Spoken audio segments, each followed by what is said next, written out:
Good morning, everyone. We'll call the Committee on Commerce and Consumer Protection to order. We have a number of items on our agenda this morning to hear. Many of them will go on to another committee for additional consideration. And I'm joined this morning by Senator Joy San Buenaventura from Hawaii Island. I cannot tell whether we have other members joining us or not. Yes, there's I see Senator Favela as well. Senator Chang doesn't have his video on, but okay, and I understand that Senator Chang is also on but does not have his video, and we are also joined by Senator Gil Riviere from the North Shore and Senator Clarence Nishihara. So, and I think that's the other face that I see is Dale Head. Is that right? Are my distance lenses looking at the right name? Okay. All right. Members, we will begin at the top of our agenda with Senate Bill 606 relating to housing. This temporarily halts non-judicial foreclosures by condominium associations until 6/30/23. This one, should it pass out of our committee, will go on to the Committee on Judiciary. Our first testifier is the chair of the Maui County Council, Council Member Alice Lee, Council Chair Alice Lee, and she sent us testimony in support. We have comments from Richard Emery on behalf of Associa. We have also comments from Mike Galoyo Sr. testifying for Palehua Townhouse Association. His comment basically is that he calls it a sunshine date. I think he means sunrise date or start date should be earlier, and then to cut it off at another time. We also have testimony in support from Imua Alliance. And Allison, I'm assuming if there are people that are going to testify remotely, I have that list someplace? I can't look at one thing at the time, so I need a written list. Thank you. We also have testimony in support from Lila Maurer, testifying for Hui EO Condo Owners Coalition of Hawaii. She thinks that non-judicial foreclosure should be permanently discontinued. We have testimony from the Hawaii State Bar Association opposing the measure, but then saying if we're intent on doing it, they make some comments on how we could improve it. So we can take their comments into consideration. CAI, Community Association Institute, offered testimony in opposition. Mr. Emery gave those words of opposition to this measure. And Dale, we have your testimony. Would you like to share it with us? You need to unmute. Or do we need to unmute him? There you go.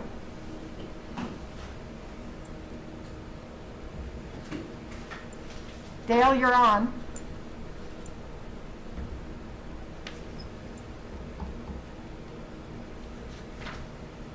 Okay, I think.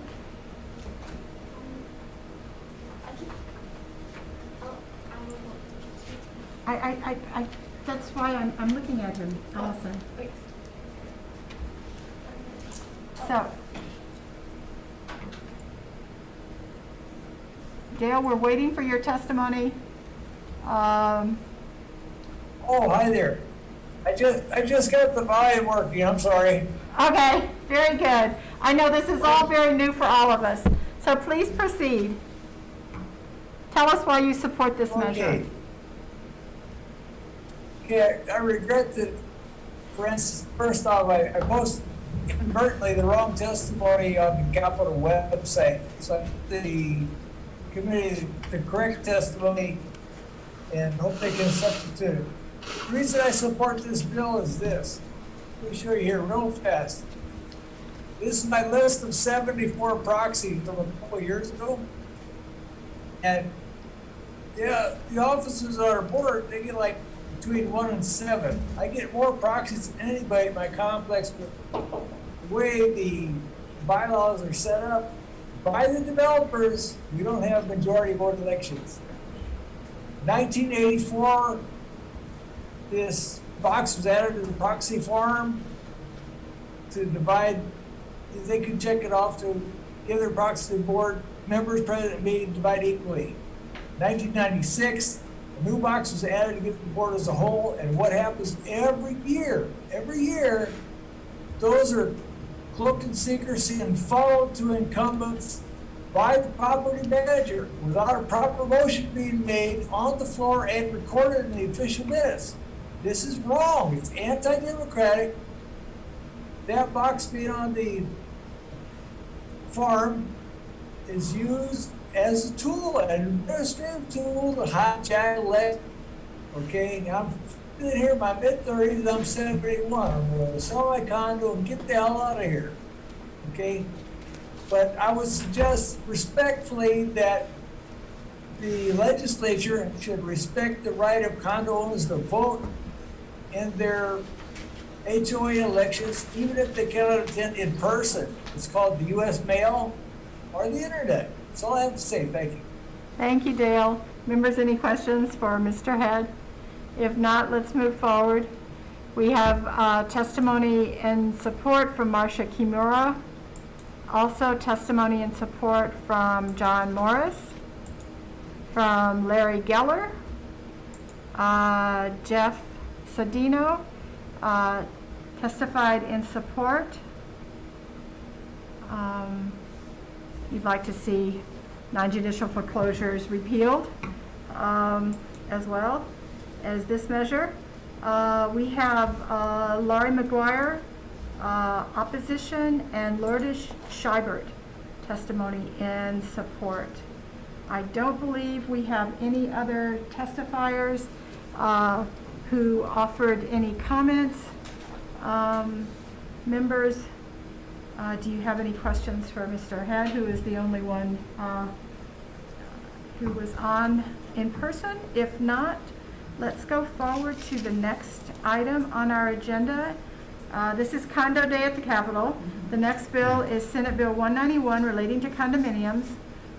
This provides a process for associations to incorporate power of sale language into their governing documents. Clarifies that the explicit grant of power of sale to associations is not required for the purpose of enforcing association liens under the association alternative power of sale foreclosure process. This one should move forward from CPH, or rather CPN. We're still using the old acronym, I see. This would go on to JDC. Was introduced by Senator Rhodes. Our first testifier is Mr. Galoyo, testifying for Palehua Townhouse Association, testimony in support. Associa, Mr. Emery, testified in support, saying that the bill is needed to allow condominiums to economically enforce payments. We have testimony in opposition from Lila Maurer, Hui OEOO, Condo Owners Coalition of Hawaii. We have Community Association Institute, Mr. Nerney, and I believe Mr. Nerney is on the Zoom with us. Mr. Nerney? I am, Senator. Okay, would you like to share your comments on this measure? Thank you, Chair Baker and Senators. CAI supports this measure for reasons stated in its testimony. I note that with respect to the opposition, that non-judicial foreclosures are inappropriate somehow. There are significant and robust consumer protection measures in current law with respect to non-judicial foreclosures, and Senate Bill 191 has an express and explicit opt-out provision, so any condominium owner who does not wish to be subject to it need only send a certified letter and keep a copy of it. Thank you. Thank you, Mr. Nerney. Members, any questions for Mr. Nerney while we have him on the Zoom? Thank you so much for joining us. We appreciate your testimony. Our next testifier is a person in opposition. This is Marcia Kimura. Then we have testimony in support from John Morris. He basically said he likes this bill because it helps clear up and confirm the right of homeowner associations to conduct non-judicial foreclosures. There seemed to have been some concern in amongst the associations whether that power actually existed for them. We have testimony from Dr. Jim Shawn, former colleague, in support. Testimony in support from R. Larry McGuire. Highly support, she says. Jeff Sedino, also in support. And our final testifier is Lourdes Scheibert in opposition. So I believe those are all the testifiers that we have. Members, any final questions or information needed on this measure? If not, let's move forward to Senate Bill 329 relating to condominiums. This measure removes the publication requirement and permits the board of directors of a condo association to proceed directly to the sale, storage, donation, or disposal of personal items that have been abandoned in or on the common elements of a condo when the identity or address of the owner is unknown. This one, should it be voted out from CPN, will go to JDC. We have testimony in support of the measure from the Palehua Townhouse Association. Mr. Galoyo. We have testimony in support from Associa. We have testimony in support from Community Association Institute, basically saying that the bill solves a common problem and reduces an unnecessary expense. We have the Honolulu Tower, AOAO, in support. We have the resident manager of the Honolulu Tower, AOAO, also offering additional comments in support. I believe we have testifier in support, Sandy Wong, on our Zoom call. Yes, Sandy, Chair is that- Baker, I'm here. Sandy, that looks like you. So would you share with the committee, your support for this measure? Yes, so I'm Sandy Wong. All of you might know me as a lobbyist there at the legislature, but today I am representing Sandy Wong, condo owner, condo board member. I strongly support this bill. Unfortunately, in our building, and I'm sure in a lot of buildings, a lot of residents, when they're changing furniture or they're moving, they leave their old furnitures in the common areas. Sometimes we know who they are via the cameras and we can ask them to move it. A lot of times we don't know because we don't see them on the camera, or even if we see them on the camera, they're renters and they're long gone. And so to get rid of these items, we have to publish in the newspaper, which is very arduous, very expensive, plus it takes a long time. And in the meantime, the items are sitting in our common area, like in our basement by our elevator. And so we would like to be able to dispose of them as quickly as possible because it is a safety hazard and an eyesore. So I strongly support this bill. I am asking for a friendly amendment. I think on the ones with when you know the person, it's 60 days. That's a long time to have a couch in your basement. So I would propose and request that that time limit be reduced to maybe 2 weeks or 1 month. Thank you. Thank you, Sandy. Members, any questions for Sandy? If not, thank you for joining us and thank you for explaining your friendly amendment. Thank you. Our next testifier is Lynn Matasow, as an individual in support. She basically says that this would make it easier for folks to dispose of property without undergoing great expense of purchasing an ad in the newspaper. Our next testifier is R. Laurie McGuire, also in support.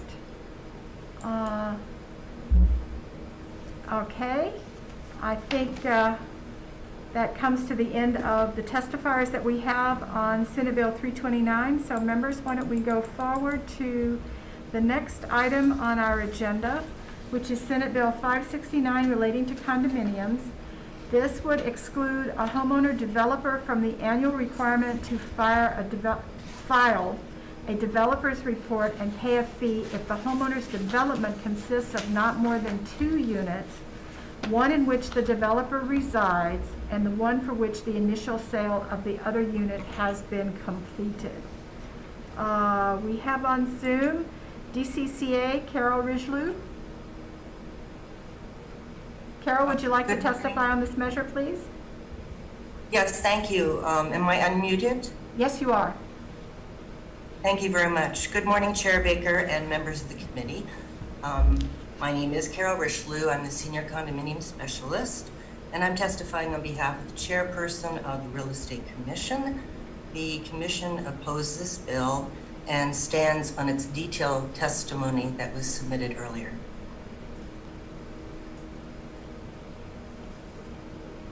You want to just summarize your opposition to the measure from the DCCA perspective? Yes, Chair Baker. The current statute is basically a consumer protection measure which protects developers and prospective buyers. It's a statutory annual reporting requirement on a single page where developers check the boxes whether there's changes or not to the information on file.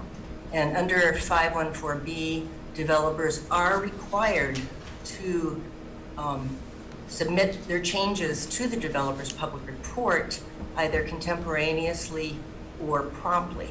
So it serves as a reminder, a reporting requirement, which is very simple. Do you have any changes? If yes, list your changes. You may need to amend your public report.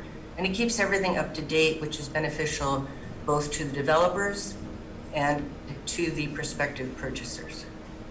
Okay, thank you, Carol. Members, any Thank you, questions Senator. for Carol while we have her on the Zoom? Okay, thank you so much. We'll go next to Richard Emery, testifying for Associate. Says that he supports the measure. CAI also supports the measure that was from Mr. Nerney. And our Laurie, I think is probably how she pronounces her name, and I apologize for butchering it, McGuire, highly supportive of this measure. So that's the end of the testifiers that we have.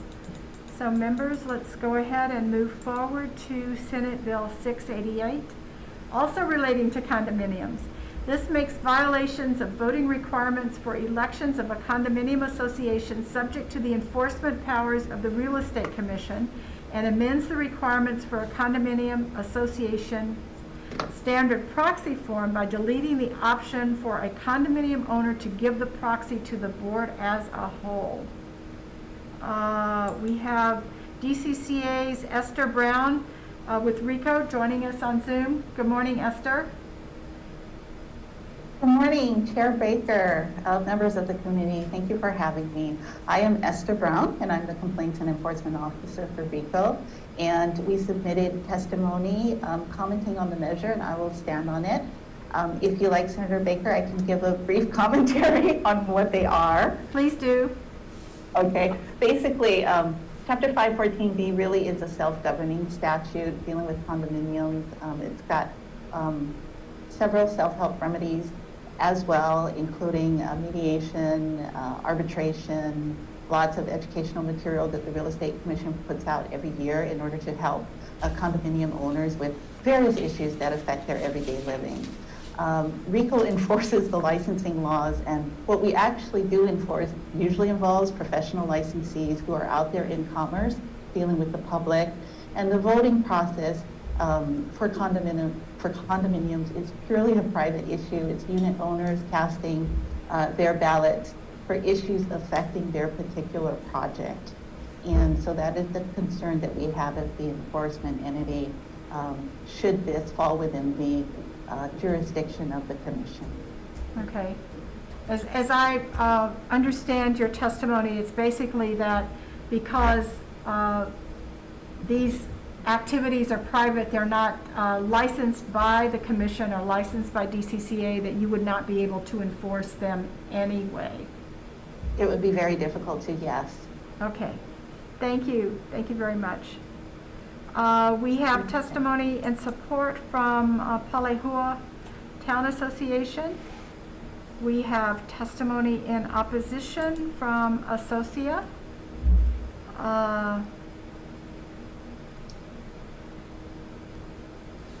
Says there's never been a problem and one should not take away the voluntary right of an owner to give their proxy to whomever they want. Let's see.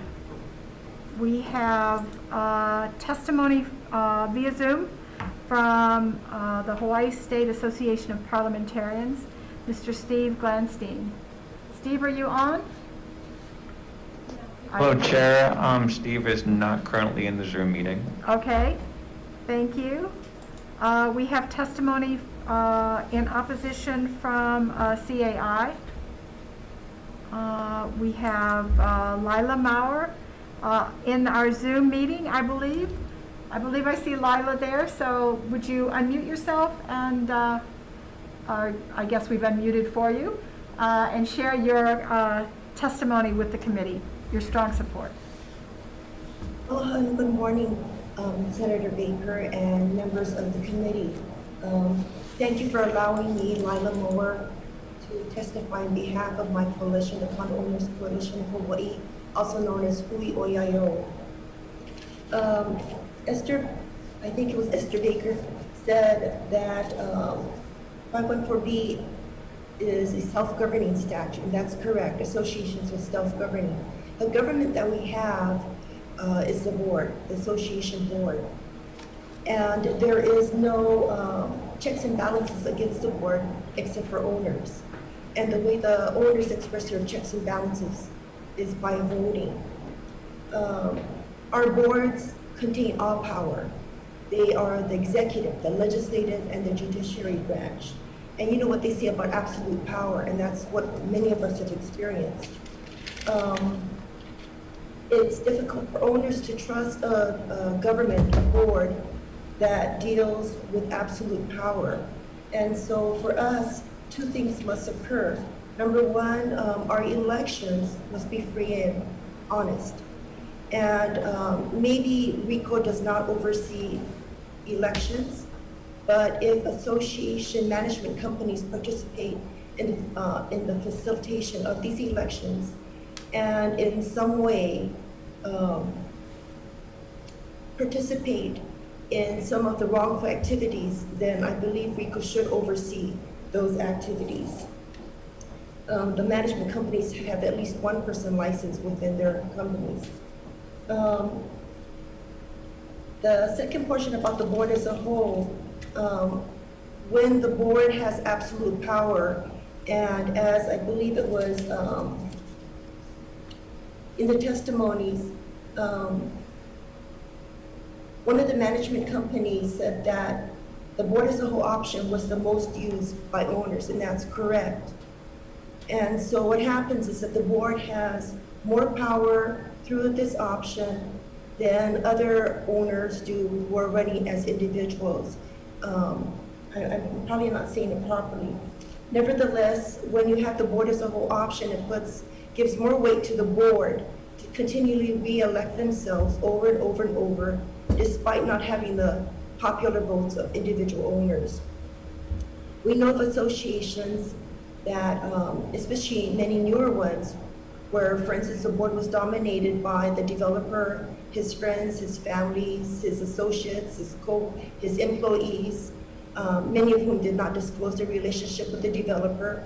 And when they were assigned the board as a whole option, maintained their position on the board for years, oftentimes outrunning the statute of limitations on construction defects.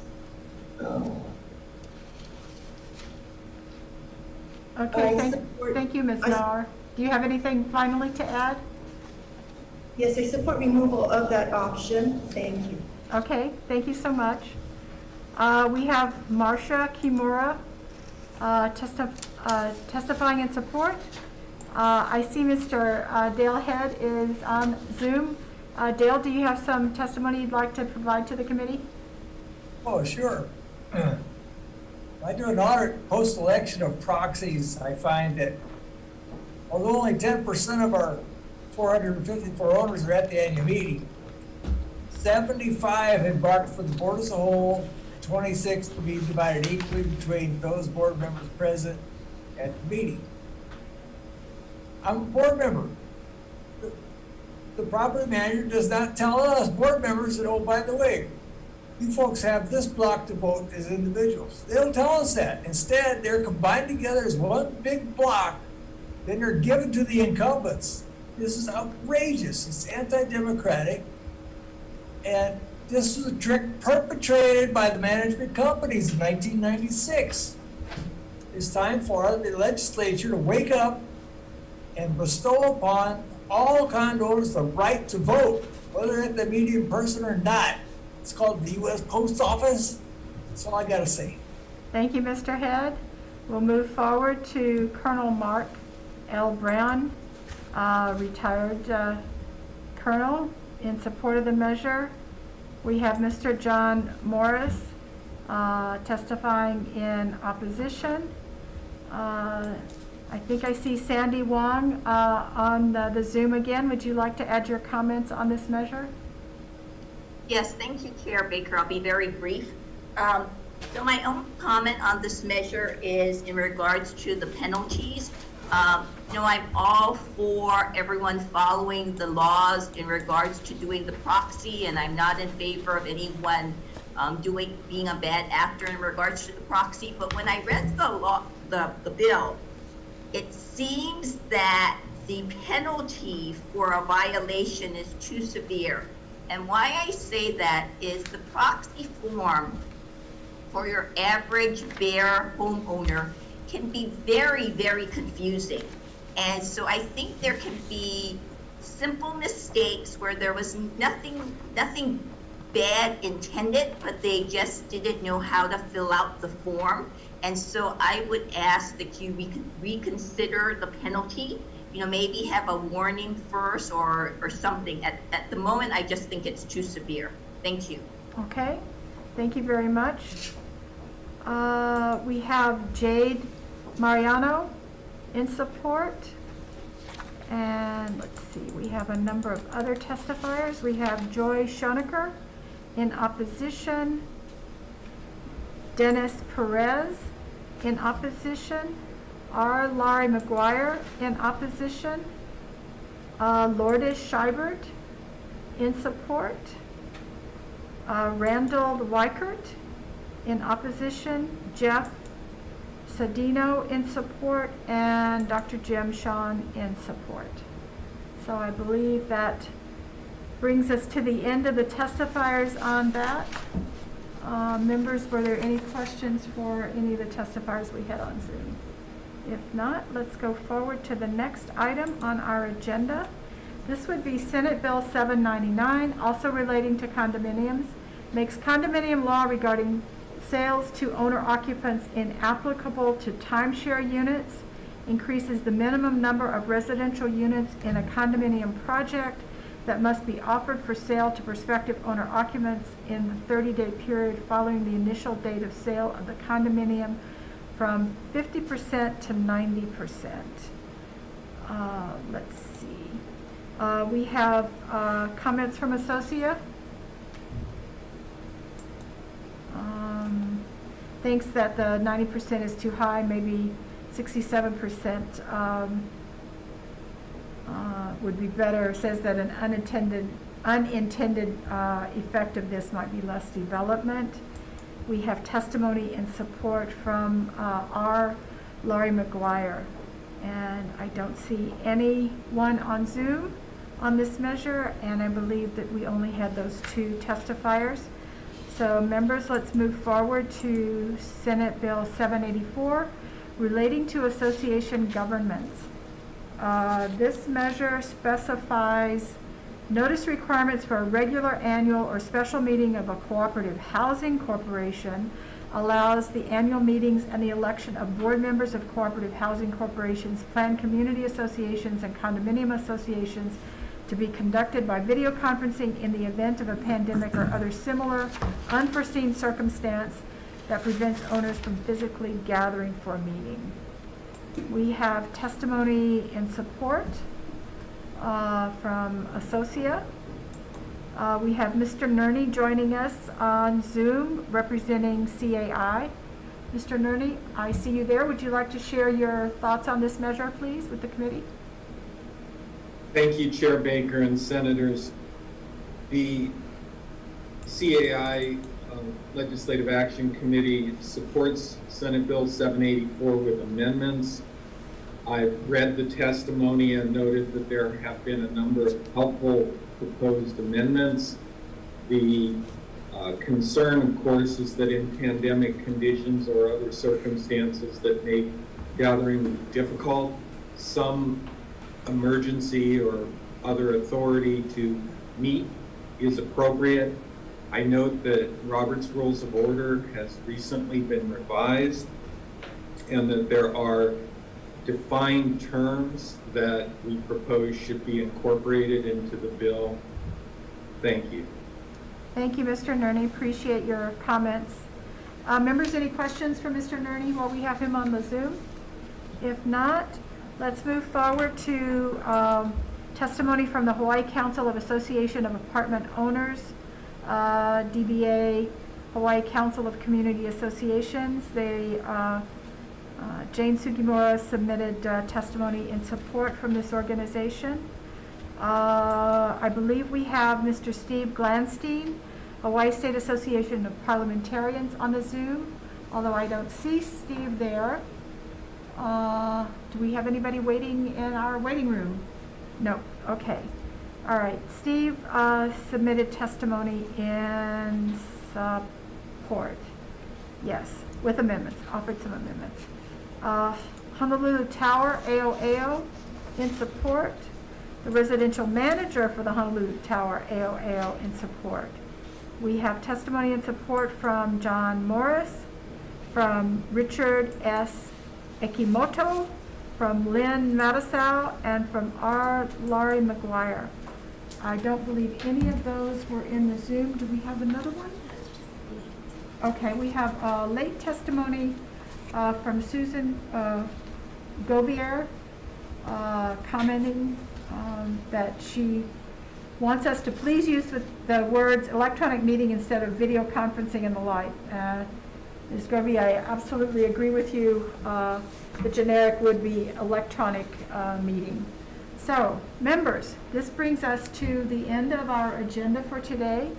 So if it's all right with you, shall we take a brief recess and we'll be prepared to do some decision making. Recess.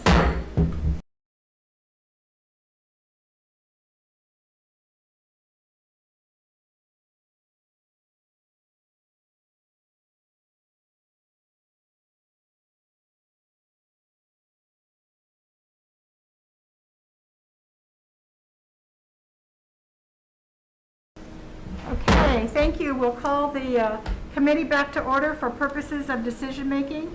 And I appreciate that the vice chair has joined us remotely, as well as Senator Favela. So we're going to ask Senator Nishihara if he will take the roll for us.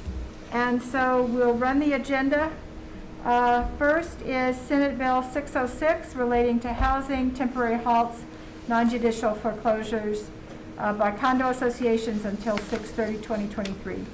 Having heard the testimony, Chair recommends that we pass this measure with amendments. There were a number of technical, non-substantive amendments that were recommended by SMA. I would like to amend the measure to accept the suggestions from the HSBA collection section of the HSSBA to focus on rental and abandoned units. Restrict the use of non-judicial foreclosure procedures to rental or abandoned units only, so it's not a really broad brush here. Limit the moratorium only to owner-occupied units which serve as the owner's primary residence and an effective date of July 1, 2021.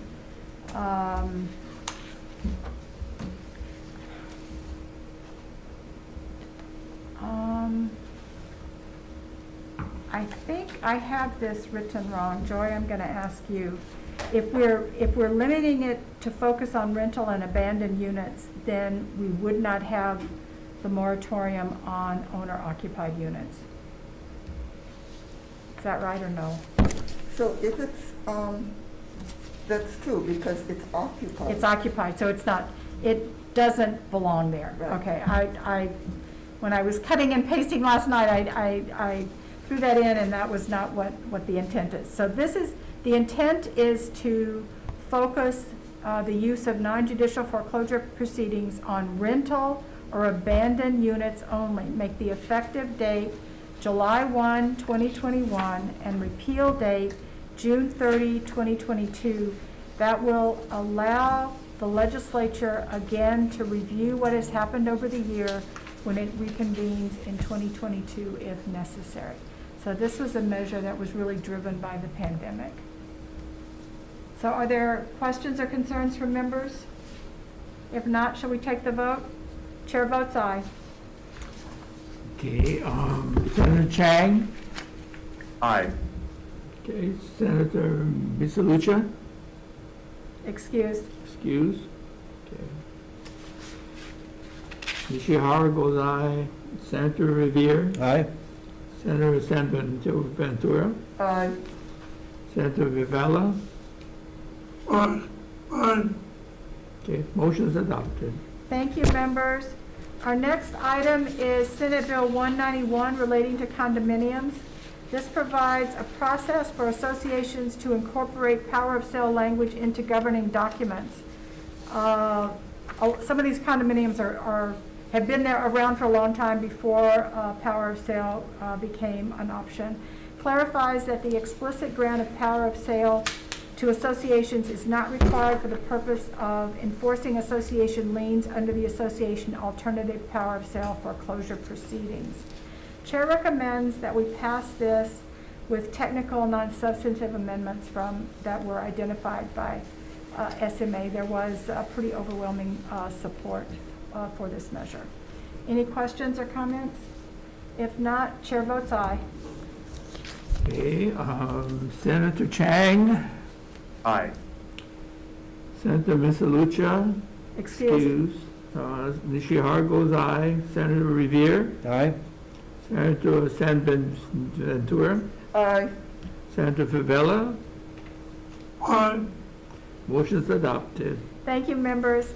The next item on our agenda is Senate Bill 329 relating to condominiums. Removes the publication requirement and permits the board of directors of a condo association to proceed directly to sale, storage, donation, or disposal of personal property that has been abandoned in or on the common elements of a condominium when the identity or address of the owner is unknown.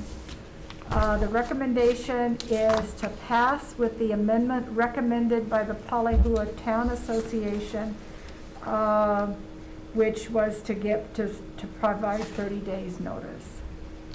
Any questions or comments?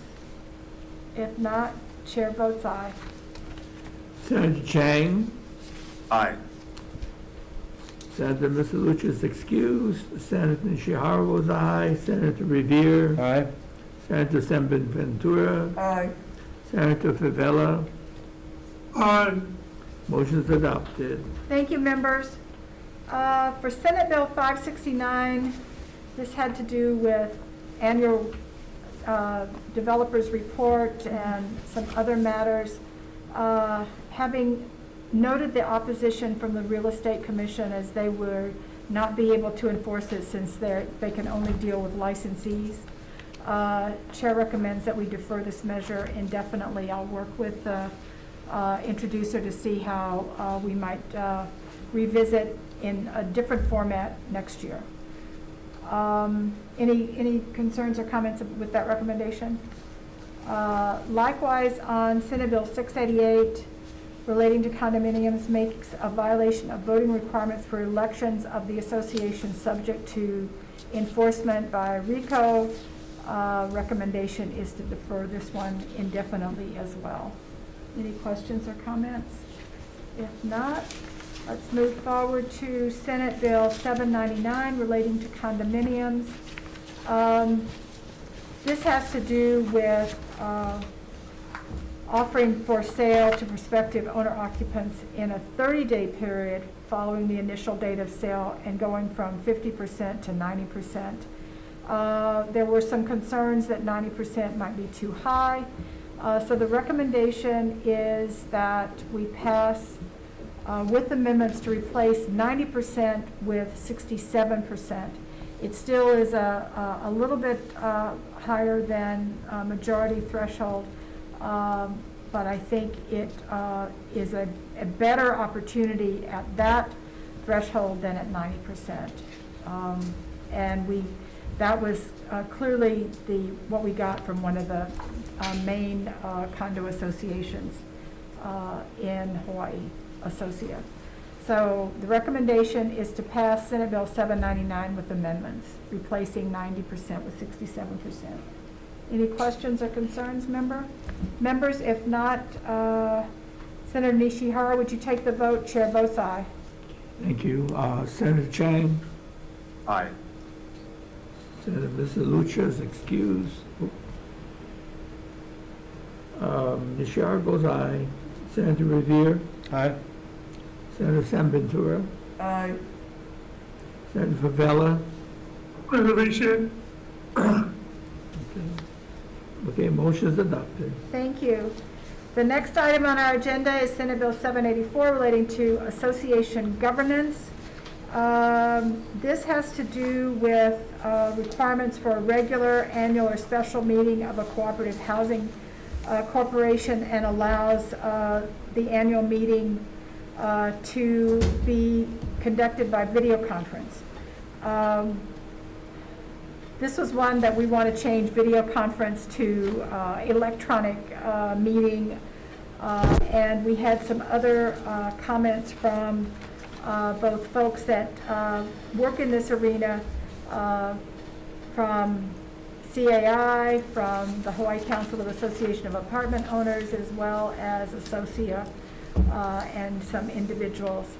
So the recommendation is that we pass with clarifying amendments, combining the complementary recommendations from the testifiers that we heard from, so that we come up with a bill that we think will really work and addresses some of the concerns of the draft, of how it was drafted. So any questions or comments? If not, chair votes aye. This is passed with amendments. Chair votes aye. Okay, thank you. Senator Chang? Aye. Senator Lucha is excused. Senator Nishihara goes aye. Senator Revere? Aye. Senator San Ventura? Aye. Senator Favela? Aye. Was it an aye? Pardon? That was an aye. Yes. Okay. Yes. Okay, motion adopted. Thanks, Senator Favela. I believe that brings us to the end of our agenda. Is that correct? Yes. All right. Thank you, members, for your support and attendance. And I believe we have another hearing tomorrow morning. But for today, we are adjourned. Aloha. Bye.